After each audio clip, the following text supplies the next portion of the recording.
아이를 데려간 시댁. 아이도 남편도 돌아오지 않았습니다. 시댁에 아이를 맡긴 날 남편은 가족을 선택했다. 서연은 준호의 말을 믿었다. 재산 필요 없어. 난 너랑 아이면 돼. 그 말은 너무 단정했고 그래서 더 진심처럼 들렸다. 준호가 그렇게 말할 때 그의 눈은 흔들림 없이 서연을 바라보고 있었다. 마치 세상 그 무엇과도 바꿀 수 없다는 듯이. 서연은 그 순간을 기억한다. 늦은 봄이었고 그들이 자주 가던 한강공원 벤치에 나란히 앉아 있었다. 강물은 느리게 흘렀고 저 멀리 아파트 불빛들이 하나둘 켜지고 있었다. 준호는 서연의 손을 꼭 잡고 말했다. 우리 집에서 연락 왔어. 마지막 통보래. 서연은 숨을 멈췄다. 혼처가 정해져 있다는 건 알고 있었지? 그쪽 집안이랑 사업도 엮여 있고. 근데 나는 못하겠어. 그 여자랑 결혼하는 거. 그럼 선택하래. 가문을 택하고 정해진 대로 살든지 아니면 모든 걸 포기하고 나가든지. 서연의 가슴이 내려앉았다. 그것은 선택이 아니라 협박에 가까웠다. 준호는 재력가 집안의 외아들이었다. 그가 물려받을 재산은 상상을 초월했고 그의 부모가 쌓아온 인맥과 사업망은 그 자체로 하나의 제국이었다. 나 어떻게 하면 좋을까? 준호가 물었지만 그 목소리에는 이미 답이 정해져 있었다. 서연은 그걸 느꼈다. 준호는 이미 결정을 내렸고 다만 그녀의 동의를 구하고 싶었던 것이다. 준호 씨가 하고 싶은 대로 해요. 서연은 조심스럽게 대답했다. 그녀는 준호를 압박하고 싶지 않았다. 만약 그가 재산을 선택한다면 그건 역시 이해할 수 있었다. 사랑만으로 살 수 있다는 건 너무 순진한 생각일지도 몰랐다. 하지만 준호는 고개를 저었다. 아니야. 나 이미 정했어. 너를 선택할 거야. 재산 같은 거 필요 없어. 우리 둘이, 아니 곧 셋이 되겠지? 그것만으로도 충분해. 서연의 눈에 눈물이 맺혔다. 그 순간 그녀는 준호가 자신을 위해 모든 것을 버린다는 사실에 압도당했다. 동시에 무거운 책임감도 느꼈다. 자신 때문에 그가 너무 많은 것을 잃는 것은 아닐까? 하지만 준호는 확신에 차 있었다. 걱정하지 마. 나 일은 할 줄 알잖아. 돈 버는 것도 어렵지 않아. 우리 잘 살 수 있어. 그날 밤 두 사람은 작은 중국집에서 짜장면 2그릇을 시켜 먹었다. 준호는 서연의 그릇에 계속 계란 후라이를 덜어주며 웃었다. 그 웃음은 자유로웠다. 마치 무거운 짐을 내려놓은 사람처럼. 이제 우리끼리야. 아무도 간섭 못해. 서연도 웃었다. 그녀는 그 선택의 무게를 제대로 알지 못했다. 사랑을 택했다는 말이 곧 책임까지 포함하는 줄 알았다. 일주일 후 준호는 정말로 집을 나왔다. 그가 들고 나온 건 캐리어 하나와 노트북 가방이 전부였다. 서연은 그를 지하철역 근처에서 기다리고 있었다. 준호는 멀리서부터 손을 흔들며 다가왔고 서연을 꼭 안았다. 진짜 나왔어. 괜찮아요? 응. 속 시원해. 하지만 그의 얼굴은 창백했다. 준호는 아무렇지 않은 척했지만 서연은 그의 손이 미세하게 떨리는 걸 느꼈다. 그는 태어나서 처음으로 집을 나온 것이었다. 스스로의 선택으로. 두 사람은 준호의 친구가 소개해준 반지하 방으로 이사했다. 서울 외곽의 오래된 주택가였고 방은 좁고 어두웠다. 창문을 열면 골목길이 보였고 햇빛은 하루에 2~3시간만 들어왔다. 곰팡이 냄새가 났고 벽지는 곳곳이 찢어져 있었다. 여기서 살 수 있을까요? 서연이 불안하게 물었다. 준호는 방을 둘러보며 고개를 끄덕였다. 일단 여기서 시작하는 거야. 곧 더 좋은 데로 옮길 수 있어. 그들은 중고 가구를 사고 벽지를 직접 바르고 바닥에 장판을 깔았다. 처음 해보는 일들이었지만 함께라서 즐거웠다. 준호는 서툰 손길로 선반을 달았고 서연은 커튼을 손수 만들었다. 그렇게 한 달이 지났다. 집은 좁았지만 웃음은 많았다. 서연은 간호사로 일하며 생활비를 벌었다. 밤낮 없는 교대 근무였지만 수입은 안정적이었다. 준호는 대학 동기가 소개해준 중소기업에 취직했다. 급여는 그가 원래 받던 용돈에도 못 미쳤지만 그는 불평하지 않았다. 대신 퇴근 후에는 항상 서연을 위해 저녁을 준비했다. 오늘은 김치찌개 끓였어. 맛있을지 모르겠다. 준호 씨가 해준 거면 다 맛있어요. 그들은 식탁에 마주 앉아 밥을 먹으며 하루를 나눴다. 서연은 병원에서 있었던 일을 얘기했고 준호는 회사 사람들 이야기를 들려주었다. 평범한 일상이었지만 서연은 행복했다. 준호도 그런 것 같았다. 주말이면 두 사람은 근처 시장에 함께 갔다. 준호는 서연의 손을 꼭 잡고 좁은 골목길을 걸었다. 서연이 과일 가게 앞에서 멈추면 준호는 제일 좋아 보이는 사과를 골라 한 봉지 샀다. 값을 깎는 법도 배웠다. 아저씨, 이거 조금만 깎아주세요. 신혼인데. 에이, 신랑이 그렇게 말하면 어떡해. 알았어. 1,000원 깎아줄게. 서연은 그런 준호가 낯설면서도 사랑스러웠다. 예전에 그는 마트 한번 가본 적 없는 사람이었다. 이제는 배추 고르는 법도 알고 생선이 신선한지 눈으로 확인할 줄도 알았다. 장을 보고 돌아오는 길, 준호는 서연의 무거운 가방을 들어주며 말했다. 다음 달엔 꼭 외식하자. 내가 좋아하는 파스타집. 아니에요. 집에서 먹는 게 더 좋아요. 그래도 가끔은 밖에서도 먹어야지. 준호는 서연을 위해 작은 것들을 기억했다. 그녀가 퇴근길에 피곤해하면 족욕을 준비해뒀고 야간 근무를 마치고 오는 날에는 따뜻한 미역국을 끓여놨다. 서연이 생리통으로 힘들어하면 손난로를 배에 올려주고 등을 두드려줬다. 이렇게 하니까 좀 나아? 응. 고마워요. 뭘? 당연한 건데. 서연도 준호를 챙겼다. 그가 회식으로 늦게 들어오는 날이면 현관에 불을 켜두고 기다렸다. 취한 채로 돌아온 준호가 소파에 쓰러지면 옷을 벗겨주고 이불을 덮어주고 물 한 컵을 머리맡에 놔뒀다. 어느 비 오는 밤 준호가 우산 없이 흠뻑 젖은 채 돌아왔다. 왜 전화 안 했어요? 제가 우산 들고 갔을 텐데. 괜찮아. 뛰어왔어. 서연은 수건으로 그의 머리를 닦아주며 혼잣말처럼 중얼거렸다. 감기 걸리면 어떡해. 준호는 서연의 손을 잡았다. 너 때문에 안 걸려. 내가 옆에 있으면 아무것도 안 무서워. 그런 말들이 그들을 지탱했다. 돈은 없었지만 서로가 있었고 미래는 불확실했지만 현재는 따뜻했다. 저녁마다 함께 드라마를 보고 주말이면 근처 공원을 산책했다. 준호는 서연에게 피아노를 가르쳐줬고 서연은 준호에게 요리를 알려줬다. 우리 잘하고 있는 거 맞지? 어느 날 밤 서연이 물었다. 준호는 서연의 머리를 쓰다듬으며 대답했다. 당연하지. 우리 완벽해. 그 순간만큼은 정말로 그랬다. 그들은 완벽했다. 그러던 어느 날 서연은 알았다. 아이가 생긴 것을.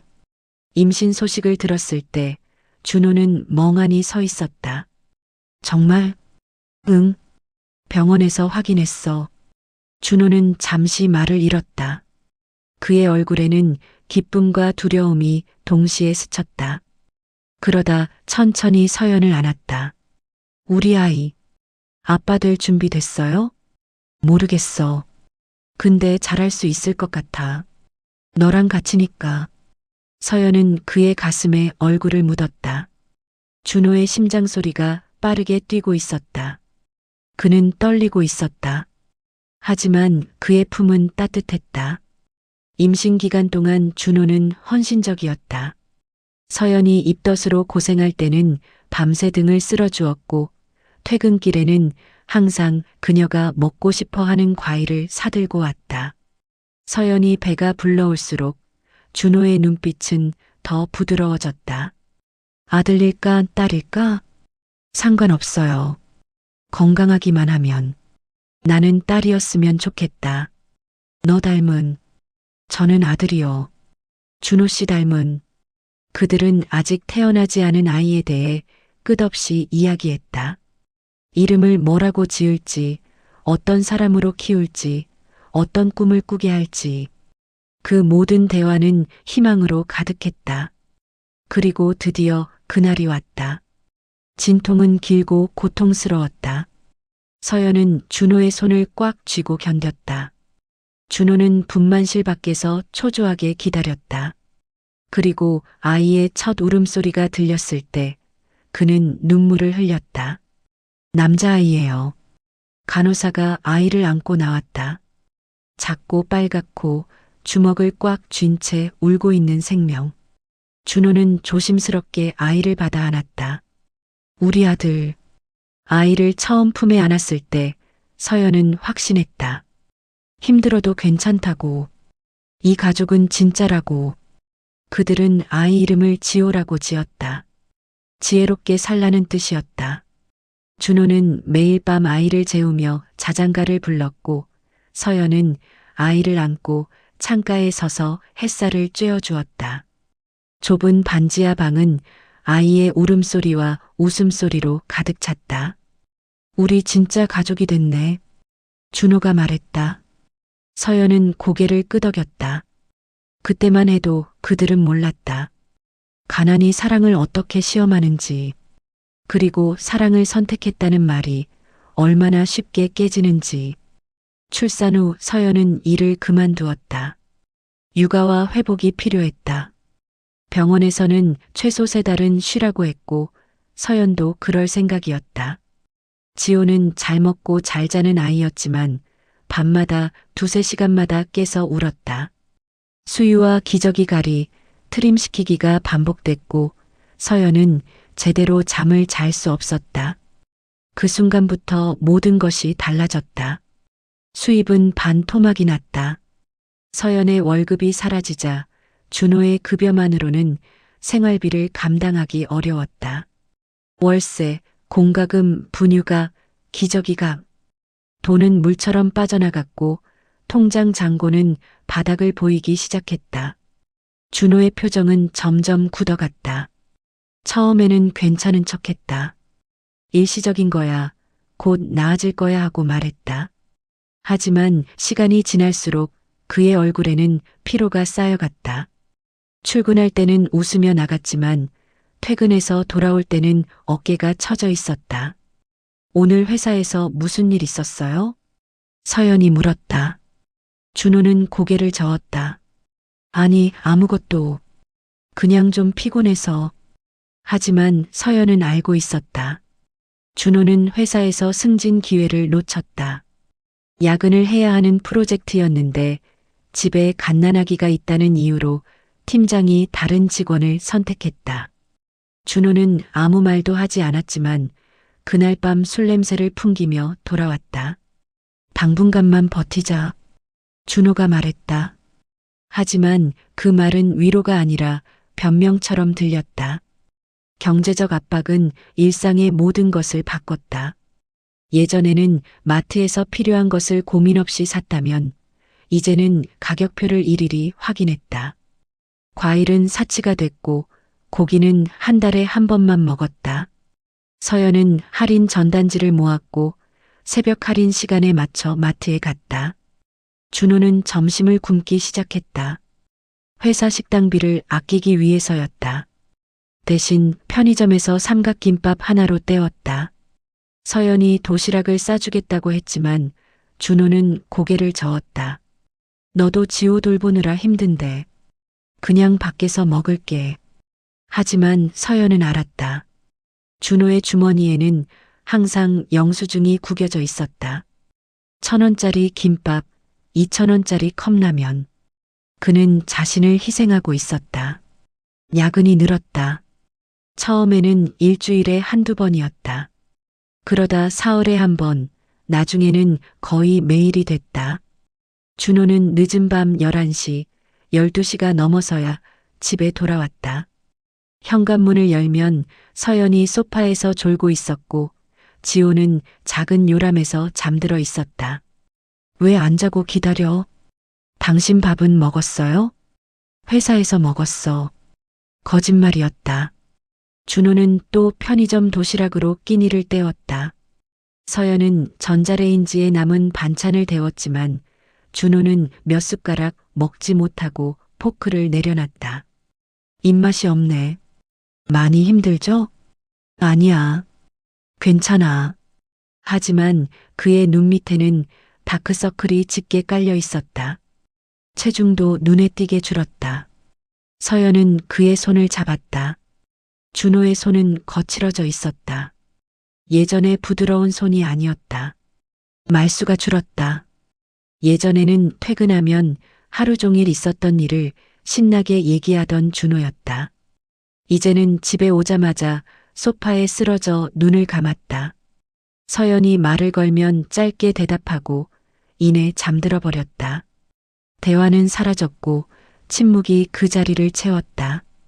어느 날 밤 지호가 열이 나서 울었다.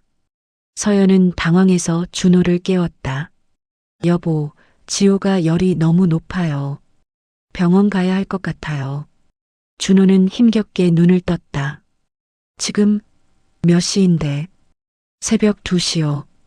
근데 열이 39도예요. 준호는 한숨을 쉬었다. 그리고 천천히 일어났다. 알았어. 옷 입어. 응급실에 갔다. 다행히 심각한 건 아니었고 해열제를 처방받았다. 하지만 진료비와 약값으로 10만 원이 나갔다. 준호는 카드를 꺼내며 미간을 찌푸렸다. 집으로 돌아오는 택시 안에서 준호는 창밖만 바라봤다. 서연은 지호를 품에 안고 조용히 앉아 있었다. 둘 사이에는 말이 없었다. 집안에는 웃음 대신 한숨이 쌓였다. 준호는 점점 더 지쳐갔다. 아침에 일어나기 힘들어했고 주말에도 거의 종일 잠만 잤다. 서연이 지호를 안고 나가자고 해도 고개를 저었다. 미안해. 너무 피곤해서. 그럼 집에서 쉬어요. 제가 혼자 다녀올게요. 서연은 혼자 아이를 데리고 공원에 갔다. 다른 가족들이 함께 웃으며 노는 모습을 보며 가슴 한편이 쓰렸다. 지호는 아빠 얼굴을 제대로 볼 시간도 없이 자라고 있었다. 그때 시어머니가 찾아왔다. 초인종이 울렸을 때 서연은 지호에게 분유를 먹이고 있었다. 문을 열자 정장 차림의 시어머니가 서 있었다. 그녀는 서연을 보자마자 미간을 찌푸렸다. 이 시간에 아직 잠옷 차림이야? 아, 죄송해요. 들어오세요. 시어머니는 집안을 둘러봤다. 좁은 방, 곰팡이 핀 벽, 빨래가 널린 거실. 그녀의 표정은 점점 더 굳어졌다. 서연은 급히 소파에 빨래를 치우고 자리를 권했다. 차 드릴게요. 됐어. 앉아. 시어머니는 요람에 누워있는 지호를 내려다봤다. 그리고 조심스럽게 아이를 안아 올렸다. 지호는 작은 손으로 시어머니의 손가락을 잡았다. 우리 손자 참 예쁘네.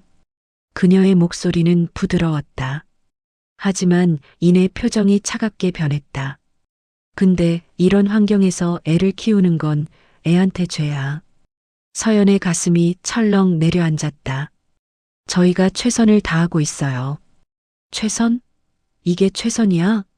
시어머니는 곰팡이 핀 벽을 가리켰다.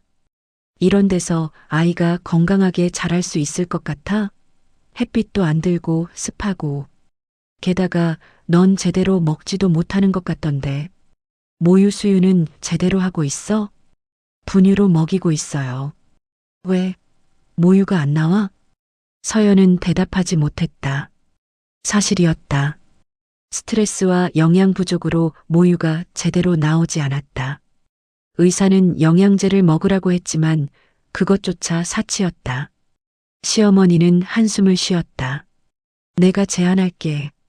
우리가 데려가서 키우겠다. 네. 애를 우리 집에서 키우자는 거야. 좋은 환경에서 제대로 된 음식 먹이고 좋은 옷 입히고 너희한테는 부담이 될 테니까. 서연은 단호하게 고개를 저었다. 안 돼요. 지호는 제 아이예요. 나도 알아. 근데 지금 내가 이 애를 제대로 키울 수 있어? 준호는 밤낮 없이 일하고 넌 여기서 혼자 애 돌보느라 정신없고 이게 아이한테 좋은 환경이라고 생각해? 서연은 말문이 막혔다. 시어머니는 지호를 요람에 다시 눕히고 일어섰다. 생각해봐. 이건 애를 위한 거야. 너희를 위한 것도 되고. 그녀는 가방에서 봉투 하나를 꺼내 탁자 위에 놨다. 일단 이거라도 써. 분유값이라도 되겠지. 현관문이 닫히고 서연은 봉투를 바라봤다. 안에는 100만 원이 들어 있었다. 서연은 그 돈을 만지지 않았다. 하지만 머릿속에서는 시어머니의 말이 맴돌았다. 이 환경에서 애를 키우는 건 애한테 죄야. 그날 밤 준호가 돌아왔을 때 서연은 시어머니가 다녀간 이야기를 했다. 어머니가 지호를 데려가서 키우겠대요. 준호는 신발을 벗으며 대답했다. 무슨 소리야? 당연히 안 되지. 그게. 서연은 말을 잇지 못했다. 준호는 그녀의 표정을 보고 눈치챘다. 설마 너 그 생각하는 거 아니지? 아니에요. 그런 게 아니라 어머니 말씀이 아예 틀린 건 아닌 것 같아서요. 준호는 소파에 주저앉았다. 우리가 지금 힘든 건 맞아. 근데 그렇다고 아이를 포기할 순 없어. 포기가 아니라 잠시 맡기는 거잖아요. 잠시? 준호는 비웃듯 웃었다. 우리 엄마가 한번 데려가면 다시 안 줄 거야. 그 사람 성격 모르는 것도 아니잖아. 서연은 침묵했다. 준호의 말이 맞았다. 하지만 동시에 시어머니의 말도 틀리지 않았다. 지호는 햇빛도 제대로 못 쬐고 좁은 반지하 방에서 자라고 있었다. 며칠이 지났다. 준호와 서연 사이의 침묵은 더 깊어졌다. 지호는 두 사람의 긴장을 느끼는 듯 더 자주 울었다. 서연은 밤새 아이를 달래며 눈물을 흘렸다. 그러던 어느 날 준호가 조용히 말했다. 엄마한테 전화했어. 서연은 고개를 들었다. 잠깐만 맡아주신대. 우리가 여유 생기면 다시 데려오는 거야. 정말 괜찮을까요? 준호는 대답하지 않았다. 그의 눈빛은 흔들리고 있었다. 서연은 불안했지만 믿었다. 그게 사랑이라고 생각했다. 아이가 집을 떠난 날 서연은 울지 않았다. 시어머니가 직접 차를 가지고 왔다. 운전기사와 함께였다. 서연은 지호의 짐을 쌌다. 작은 가방 하나에 옷 몇 벌, 분유, 기저귀, 아이가 좋아하는 인형. 그게 전부였다. 잘 있어, 지호야. 서연은 아이의 보드라운 뺨에 입을 맞췄다. 지호는 방긋 웃었다. 아직 아무것도 모르는 얼굴이었다. 시어머니가 아이를 받아 안았다. 걱정하지 마. 잘 키울게. 곧 데리러 갈게요. 그래. 준비되면 연락해. 차가 떠났다. 서연은 골목 끝까지 차를 바라봤다. 차가 모퉁이를 돌아 사라질 때까지. 그리고 집으로 돌아왔다. 텅 빈 집. 요람이 그대로 있었다. 장난감도 분유병도 기저귀도. 서연은 요람에 손을 얹었다. 아직 아이의 체온이 남아있는 것 같았다. 그제야 눈물이 흘렀다. 처음 며칠은 견딜만 했다. 준호는 매일 밤 늦게 들어왔지만 적어도 집에는 왔다. 서연은 그가 돌아올 때까지 기다렸다가 함께 저녁을 먹었다. 대화는 많지 않았지만 그래도 같은 공간에 있다는 것만으로 위안이 됐다. 지호 잘 지내고 있대요. 어머니한테 전화 왔어요. 그래, 다행이네. 우리 언제쯤 데려올 수 있을까요? 준호는 대답하지 않고 리모컨을 들었다. TV에서는 뉴스가 흘러나왔다. 서연은 더 이상 묻지 않았다. 일주일이 지났다. 준호의 외박이 시작됐다. 처음에는 회식이라고 했다. 오늘 팀 회식이야. 늦을 것 같아. 알았어요. 조심히 다녀와요. 하지만 그날 준호는 새벽에도 돌아오지 않았다. 서연은 전화를 걸었다. 벨소리만 울리다가 끊겼다. 문자를 보냈다. 어디에요? 걱정돼요. 1시간 뒤에 답장이 왔다. 미안. 회사 근처에서 자고 갈게. 너무 늦어서. 서연은 핸드폰을 내려놓고 빈 침대를 바라봤다. 준호의 베개는 차갑게 식어 있었다. 외박은 점점 잦아졌다. 일주일에 한 번, 그 다음엔 이틀에 한 번, 나중엔 거의 집에 오지 않았다. 전화를 해도 받지 않았고 문자는 간단하게만 답했다. 일 때문에 바빠. 조금만 기다려. 미안해. 서연은 혼자 밥을 먹었다. 혼자 TV를 봤다. 혼자 잠들었다. 아이도 없고 남편도 없는 집. 그녀는 점점 투명해져 가는 기분이었다. 준호가 집에 오는 날도 있었다. 하지만 그럴 때도 뭔가 달랐다. 씻는 시간이 길어졌다. 샤워를 2번씩 했다. 옷에서 낯선 향수 냄새가 났다. 이 냄새 뭐예요? 서연이 조심스럽게 물었다. 준호는 셔츠를 벗으며 대답했다. 회사 여직원이 향수를 뿌렸나 봐. 엘리베이터에서 매일 같은 냄새가 나요. 그 사람 매일 같은 향수 쓰나 보지. 왜 그래, 의심하는 거야? 서연은 더 이상 묻지 못했다. 준호의 목소리에는 짜증이 섞여 있었다. 어느 주말 준호가 드물게 집에 있었다. 서연은 그날만큼은 함께 시간을 보내고 싶었다. 우리 영화 볼까요? 오랜만에. 피곤해. 좀 쉬고 싶어. 그럼 저녁이라도 같이 먹어요. 제가 좋아하는 음식 만들게요. 준호는 핸드폰만 들여다봤다. 누군가와 계속 메시지를 주고받고 있었다. 화면을 볼 수는 없었지만 그의 입가에는 미소가 걸려 있었다. 준호 씨, 누구랑 연락해요? 응? 회사 동료. 주말에도 일 얘기해요? 준호는 핸드폰 화면을 끄고 서연을 쳐다봤다. 너 요즘 왜 이래? 내가 뭘 하든 꼬치꼬치 캐묻고. 그런 게 아니라 요즘 우리 대화가 없어서요. 대화? 너는 집에만 있으니까 할 얘기가 없는 거잖아. 나는 밖에서 일하느라 바쁘고. 서연은 가슴이 먹먹했다. 준호는 예전에 그 사람이 아니었다. 따뜻했던 눈빛은 차갑게 변했고 다정했던 말투는 날카로워졌다. 그날 밤 준호는 또 나갔다. 급한 일이 생겼다며. 서연은 창문 너머로 준호가 걸어가는 모습을 봤다. 그는 전화를 하며 웃고 있었다. 집에서는 한 번도 보지 못한 환한 웃음이었다. 서연은 준호의 옷장을 열었다. 그 안에는 새 옷들이 걸려 있었다. 명품 브랜드였다.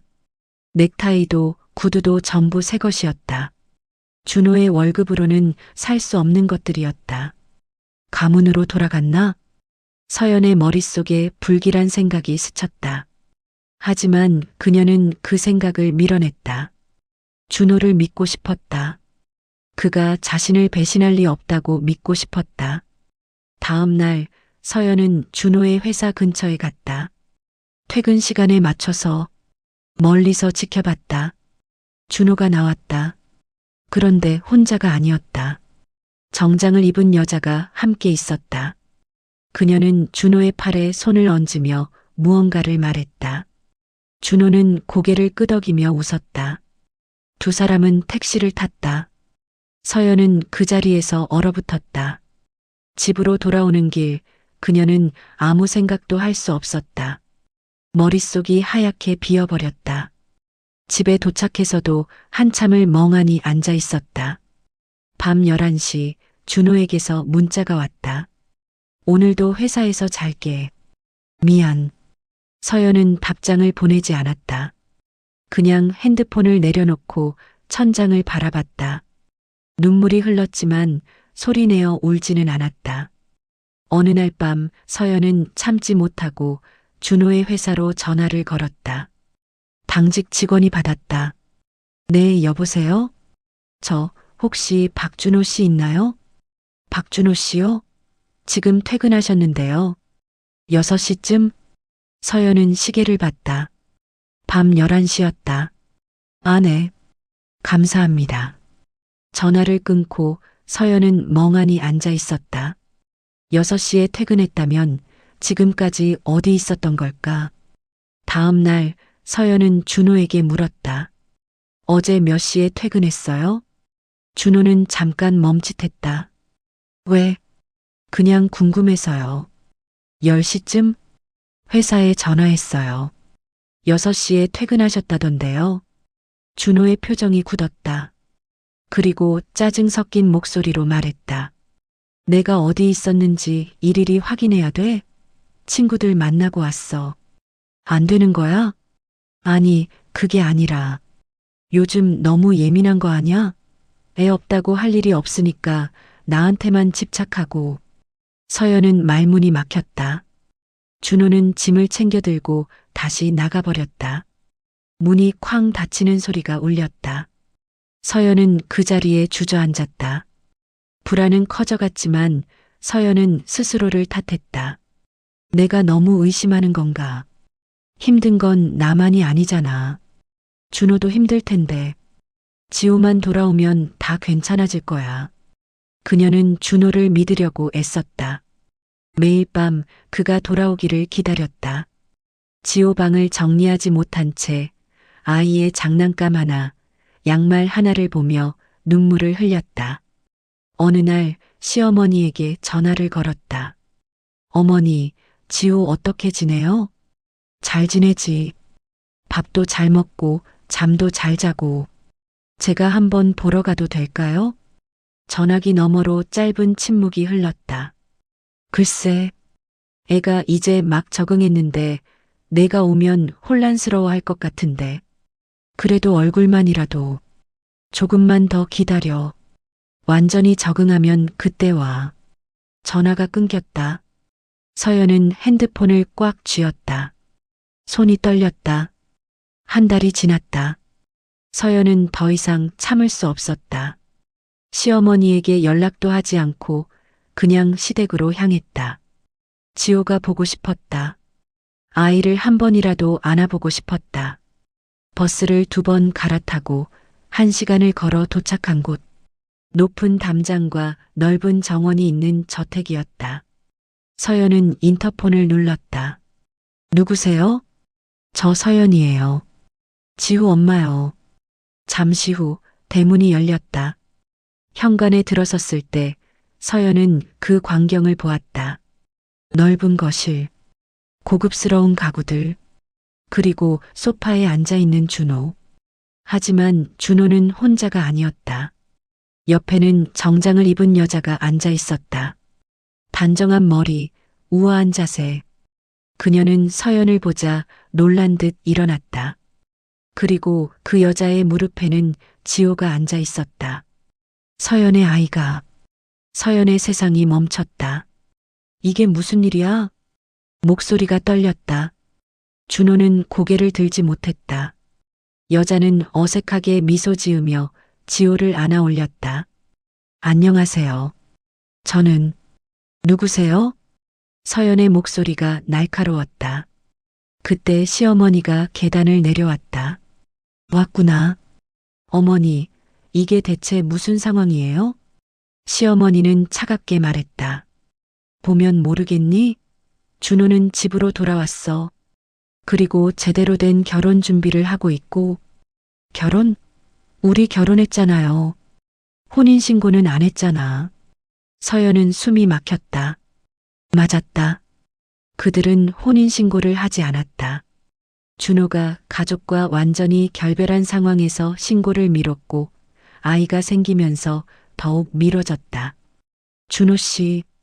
서연은 준호를 바라봤다. 준호는 여전히 고개를 들지 못하고 있었다. 여자는 지호를 품에 꼭 안고 서 있었다. 준호 씨, 나 좀 봐요. 이게 무슨 일이에요? 준호가 천천히 고개를 들었다. 그의 눈은 피로와 죄책감으로 가득했다. 미안해. 미안하다니 그게 무슨 소리예요? 난 지호를 지켜야 했어. 지호를 지킨다는 게 나를 버린다는 거예요? 준호는 대답하지 못했다. 시어머니가 차갑게 말했다. 이 아이는 우리 집 손자야. 그리고 넌 여기 사람이 아니야. 준호는 이미 정해진 사람이 있었고 이제 제자리로 돌아온 거야. 지호는 제 아들이에요. 증명할 수 있어?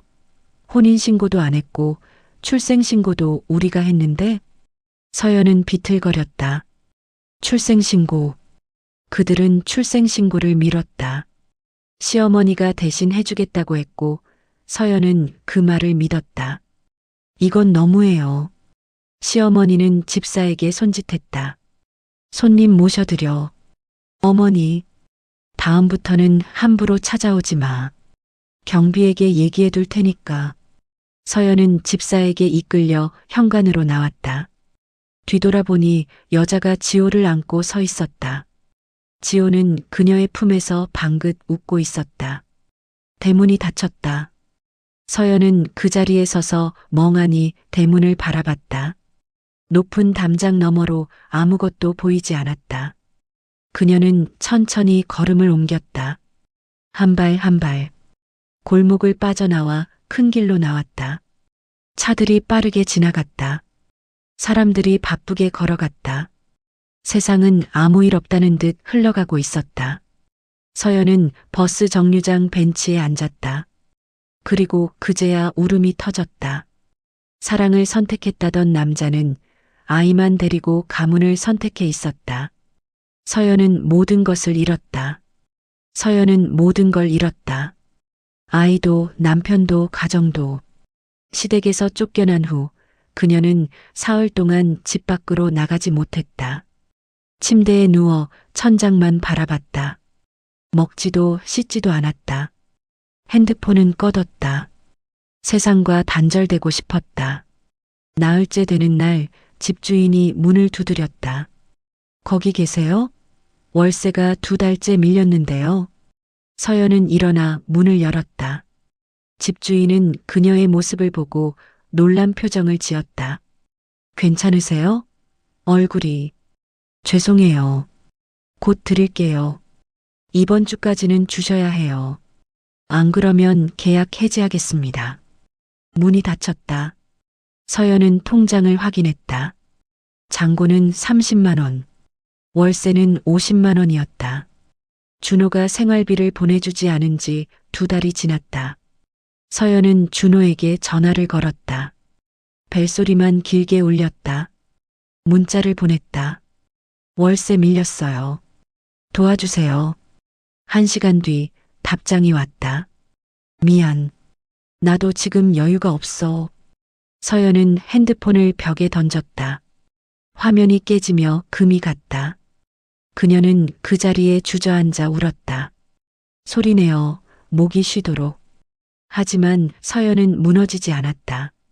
다음 날 그녀는 씻고 옷을 입었다. 거울을 봤다. 핏기 없는 얼굴, 푹 꺼진 눈. 하지만 그 눈에는 다른 무언가가 타오르고 있었다. 분노. 서연은 병원에 연락했다. 복직하고 싶다고 말했다. 간호부장은 반가워했다. 언제부터 나올 수 있어요? 내일부터요. 그렇게 급하게? 아이는 괜찮고? 네, 괜찮아요. 거짓말이었다. 아무것도 괜찮지 않았다. 하지만 서연은 일을 해야 했다. 살아남아야 했다. 야간 근무를 자원했다. 수당이 더 높았다. 주말 근무도 마다하지 않았다. 그렇게 한 달을 일했다. 밀린 월세를 갚고 깨진 핸드폰을 새로 샀다. 그리고 변호사 사무실을 찾아갔다. 상담받고 싶습니다. 젊은 여성 변호사가 서연을 맞았다. 무슨 일이세요? 서연은 모든 이야기를 했다. 준호와의 만남, 동거 아이의 출생, 그리고 아이를 빼앗긴 과정까지. 변호사는 조용히 듣다가 물었다. 혼인신고는 하셨어요? 아니요. 출생신고는요? 시어머니가 대신했어요. 변호사는 한숨을 쉬었다. 그럼 법적으로는 어머님이 보호자로 등록됐을 가능성이 높아요. 증거가 있나요? 당신이 아이를 낳았다는? 병원 기록이요. 그건 좋네요. 다른 건요? 아이를 키웠다는 증거, 사진, 영상, 증인? 서연은 핸드폰을 꺼냈다. 지호의 사진들이 있었다. 태어난 날부터 석 달까지. 수유하는 모습, 재우는 모습, 목욕시키는 모습. 이게 있어요. 변호사는 사진들을 보며 고개를 끄덕였다. 이건 도움이 될 거예요. 그런데 솔직히 말씀드리면 싸움이 쉽지 않을 거예요. 상대방은 재력가고 이미 법적 보호자로 등록됐고 당신은 법적 지위가 없어요. 그럼 제 아이를 돌려받을 수 없다는 거예요? 아니요. 가능해요. 하지만 시간이 걸리고 비용도 만만치 않아요. 그리고 무엇보다 변호사는 잠시 망설이다 말했다. 정신적으로 힘들 거예요. 감당할 수 있겠어요? 서연은 변호사의 눈을 똑바로 바라봤다. 할 수 있어요. 반드시 해야 해요. 서연은 기록을 모으기 시작했다. 병원 출산 기록, 분유 구매 영수증, 기저귀 구매 내역, 아이와 함께 찍은 모든 사진과 영상. 그녀가 지호를 키웠다는 증거를 하나하나 모았다. 또한 준호와의 대화 기록도 찾았다. 메시지, 통화 내역, 녹음 파일. 준호가 아이를 잠깐만 맡긴다고 말했던 증거들. 그리고 이웃들을 찾아갔다. 반지하 방에 살 때의 이웃들. 그들은 서연이 아이를 키우는 모습을 봤던 사람들이었다. 증인이 되어주실 수 있나요? 그럼요. 당신이 그 아기를 얼마나 정성스럽게 키웠는지 우리가 다 봤어요. 1명, 2명, 증인이 모였다. 한편 서연은 준호를 만나려 했다. 그의 회사로 찾아갔다. 로비에서 기다렸지만 준호는 나타나지 않았다. 퇴근 시간이 지나도 그는 보이지 않았다. 경비에게 물었다. 박준호 씨 퇴근 안 하셨나요? 박준호 씨요? 그분 1달 전에 퇴사하셨는데요. 서연은 얼어붙었다. 퇴사요? 네. 가족 사업을 돕는다고 하셨어요. 서연은 비틀거리며 밖으로 나왔다. 그제야 모든 것이 명확해졌다. 준호는 이미 계획을 세우고 있었다. 아이를 시댁에 보낸 것도, 외박을 늘린 것도 모두 가문으로 돌아가기 위한 과정이었다. 그날 밤 서연은 준호와 함께 살던 반지하 방으로 갔다. 아직 계약 기간이 남아 있었다. 혹시 준호가 남긴 것이 있을까 싶어서였다. 방은 텅 비어 있었다. 준호의 옷도 신발도 책도 모두 사라졌다. 그가 흔적도 없이 떠났다는 증거였다. 서연은 방 안을 샅샅이 뒤졌다. 쓰레기통을 뒤집었다. 그리고 구겨진 종이 한 장을 발견했다. 청첩장이었다. 준호와 그 여자의 결혼식 날짜가 적혀 있었다. 1달 뒤였다. 서연은 그 종이를 꽉 쥐었다. 손이 떨렸다. 준호는 이미 다른 여자와 결혼 준비를 하고 있었다. 지호를 데려간 지 2달 만에. 서연은 인터넷을 검색했다. 준호 아버지가 운영하는 회사 홈페이지를 찾았다. 임원 소개 페이지에 준호의 사진이 있었다. 전략기획실 이사 박준호. 그는 이미 회사의 중요한 직책을 맡고 있었다. 언제부터였을까? 서연은 달력을 펼쳤다. 지호를 시댁에 보낸 날짜를 표시했다. 준호가 회사를 그만둔 날짜를 표시했다. 외박이 시작된 날짜를 표시했다. 모든 것이 연결됐다. 준호는 지호를 시댁에 보낸 직후부터 계획을 실행했다. 회사를 그만두고 가문으로 돌아갔다. 정해진 여자와 만나기 시작했다. 그리고 서연에게는 거짓말을 했다. 조금만 기다려. 곧 나아질 거야. 미안해. 서연은 준호의 SNS를 찾았다. 비공개 계정이었지만 친구 계정을 통해 볼 수 있었다. 최근 게시물이 있었다. 고급 레스토랑에서 찍은 사진. 그 옆에는 그 여자가 있었다. 두 사람은 웃고 있었다. 댓글들이 달려 있었다. 축하해. 잘 어울린다. 행복하게 살아. 서연은 핸드폰을 내려놓았다. 가슴이 찢어지는 것 같았다. 준호는 이미 새로운 삶을 시작했다. 서연과의 과거는 없던 일처럼 지워버리고 그때 서연의 핸드폰이 울렸다. 모르는 번호였다. 받았다. 여보세요? 서연 씨죠? 저는 준호 어머니 비서예요. 무슨 일이세요? 어머님께서 전화라고 하셨습니다. 더 이상 연락하지 말라고요. 준호 씨는 곧 결혼하고 새로운 가정을 꾸릴 예정입니다. 방해하지 마세요. 제 아들은요? 아드님은 잘 지내고 있습니다.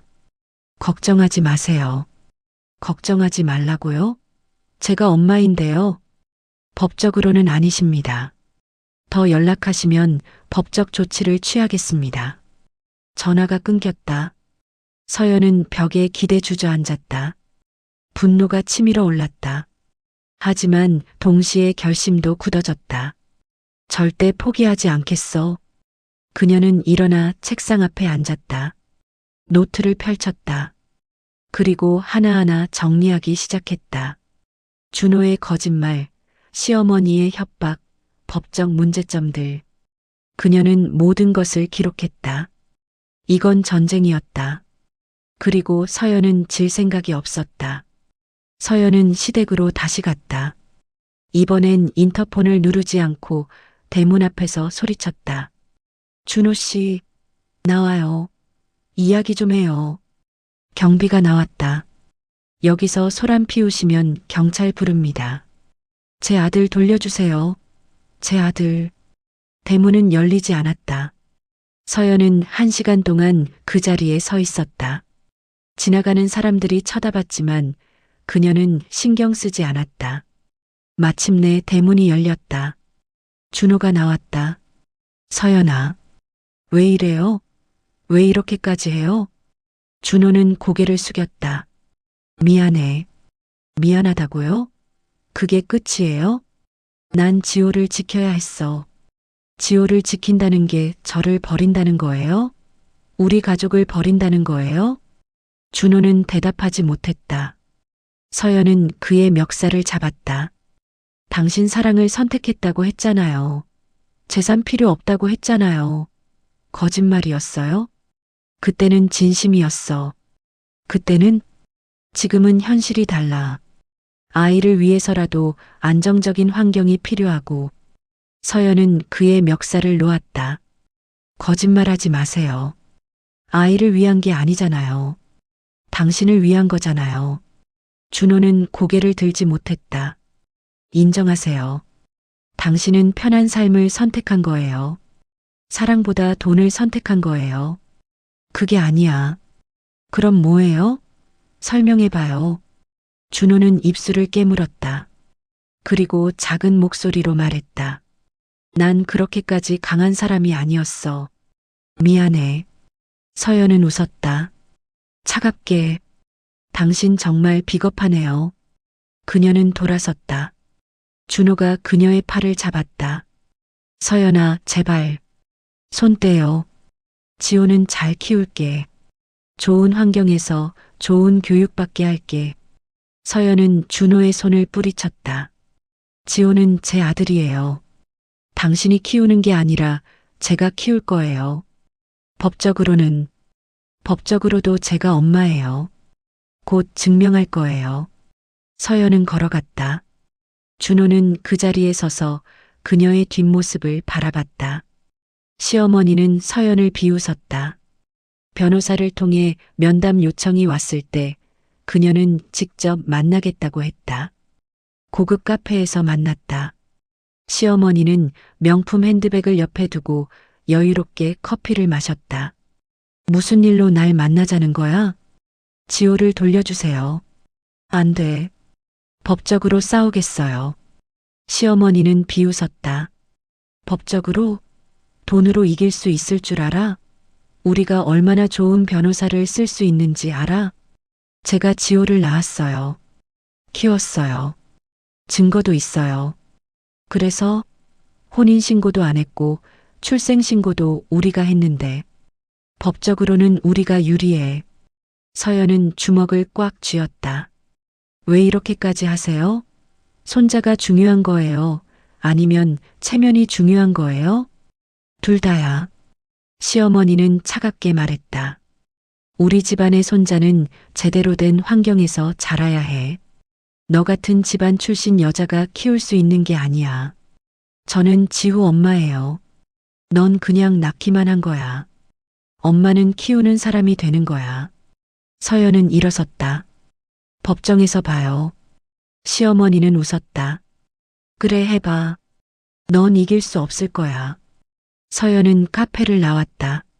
손이 떨렸지만 걸음은 멈추지 않았다. 그녀는 대답하지 않았다. 하지만 마음속으로 다짐했다. 지호를 반드시 되찾겠어. 어떤 대가를 치르더라도. 재판 준비는 석 달이 걸렸다. 서연은 밤낮 없이 일했다. 병원에서 야간 근무를 마치면 변호사 사무실로 갔다.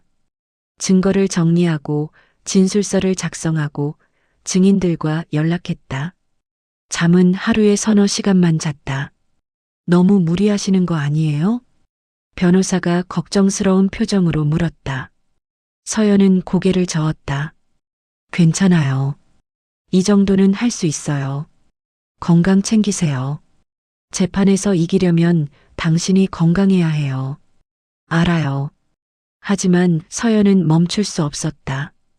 지호를 되찾는 것이 유일한 목표였다. 재판 날짜가 잡혔다.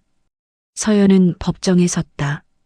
맞은편에는 준호의 가족이 앉아 있었다.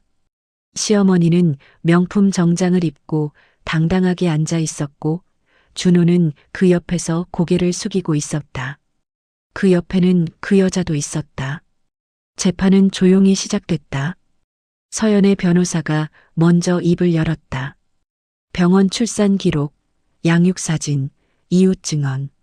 모든 증거가 제출됐다. 서연이 지호를 낳았고 석 달 동안 직접 키웠다는 명백한 증거들이었다. 서연 씨는 아이의 생모입니다. 그리고 양육권을 가진 법적 보호자입니다. 상대편 변호사가 반박했다. 하지만 혼인신고가 되지 않았고 출생신고는 저희 의뢰인이 했습니다. 또한 현재 아이는 안정적인 환경에서 잘 자라고 있습니다.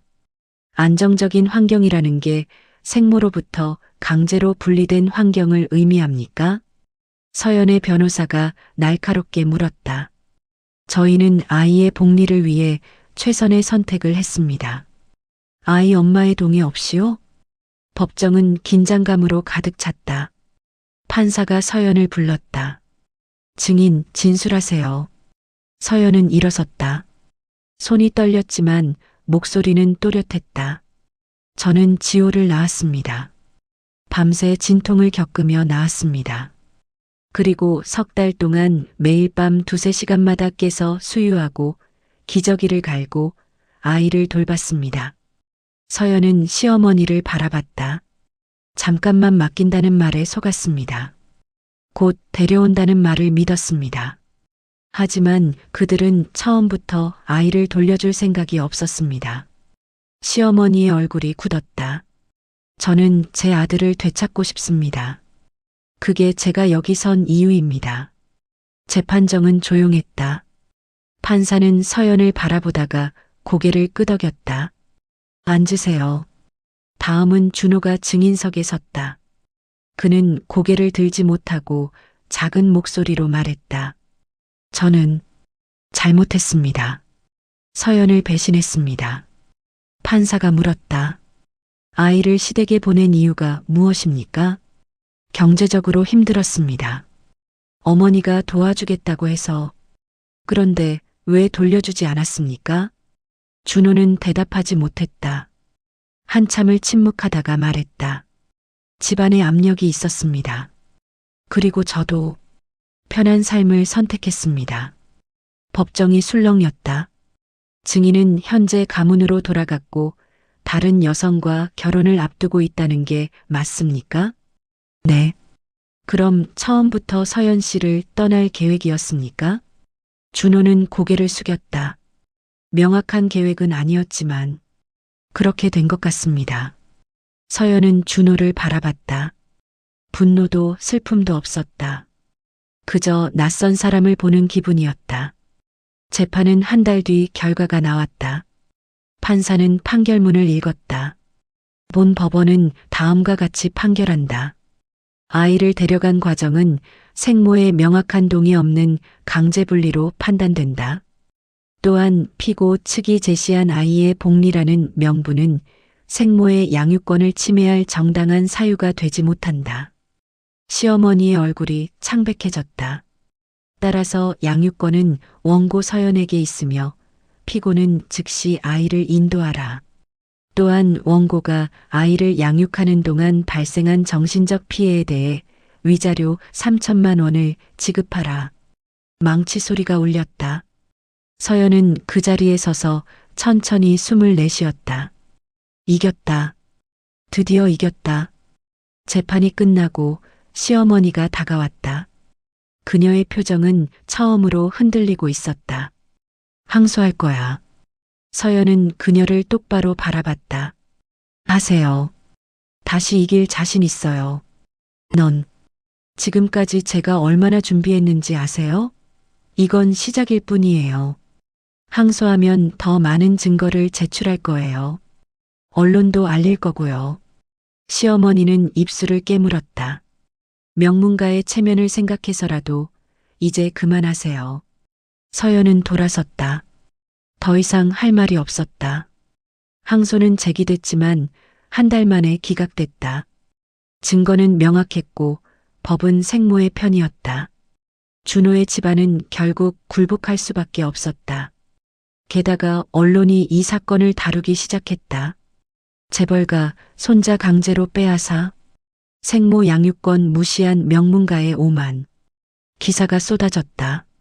준호 아버지의 회사는 이미지 타격을 입었다.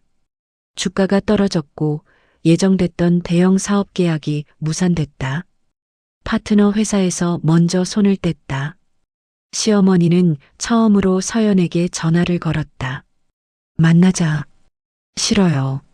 제발. 마지막으로 한 번만. 서연은 망설이다가 동의했다. 그들은 조용한 카페에서 만났다. 시어머니는 명품 핸드백도 화려한 옷도 없었다. 그저 지친 노인의 모습이었다. 예전의 당당함은 온데간데 없었다. 미안하다. 서연은 놀랐다. 시어머니가 사과할 줄은 몰랐다. 갑작스럽네요. 나도 손자를 키워보면서 알았어. 내가 얼마나 힘들었을지. 시어머니는 커피잔을 잡은 손이 떨렸다. 지호가 밤에 울면 나는 유모를 불렀어. 기저귀를 갈 때도 수유할 때도. 그런데 넌 혼자 다 했잖아. 그 좁은 방에서. 서연은 대답하지 않았다. 처음엔 내가 우리 집안에 어울리지 않는다고 생각했어. 가난하고 배경도 없고. 그래서 아이만이라도 제대로 키우고 싶었어. 그게 제 아들을 빼앗을 이유가 되나요? 시어머니는 고개를 숙였다. 이유가 안 되지. 나는 틀렸어. 그 말을 듣는 순간 서연의 가슴이 먹먹해졌다. 하지만 용서할 수는 없었다. 저한테 사과하실 필요 없어요. 지호한테 하세요. 엄마 없이 지낸 그 시간들에 대해서. 시어머니의 눈에 눈물이 맺혔다. 그 아이는 내가 없는 동안 가끔 울었어. 이유 없이. 유모가 안 와도 내가 안아도 멈추지 않았어. 그런데 내 사진을 보여주면 조용해졌어. 서연은 숨을 참았다. 눈물이 날 것 같았다. 아이는 알고 있었어.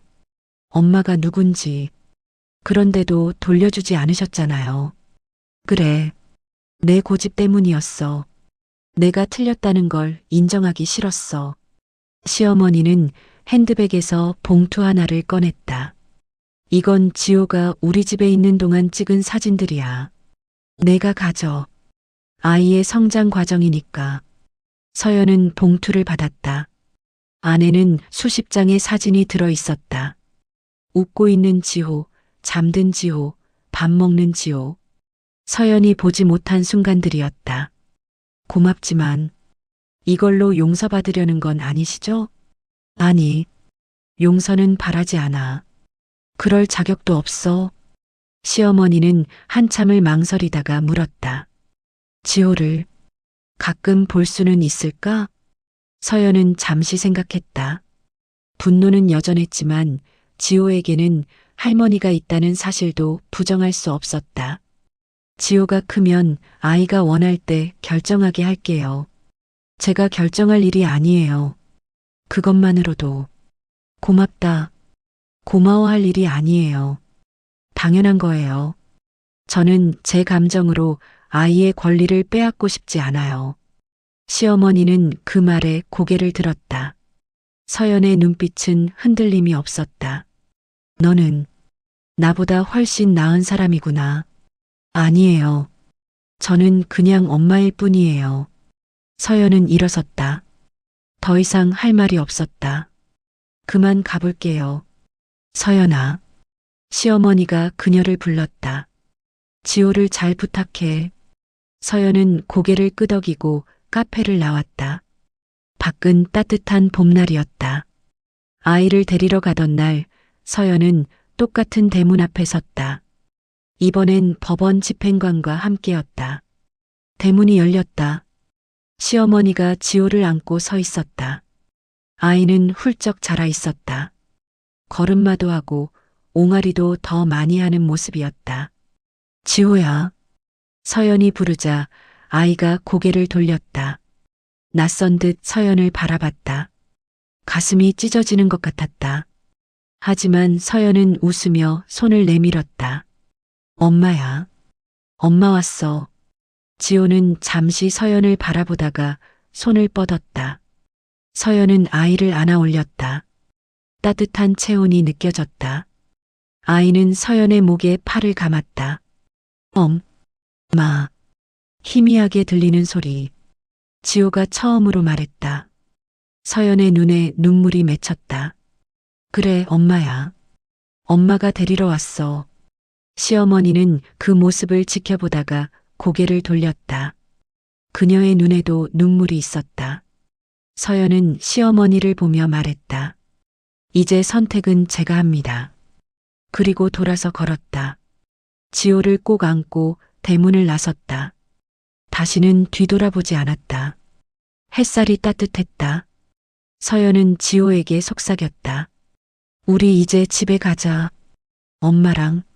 사랑은 배신당했지만 자존과 인생은 되찾았다.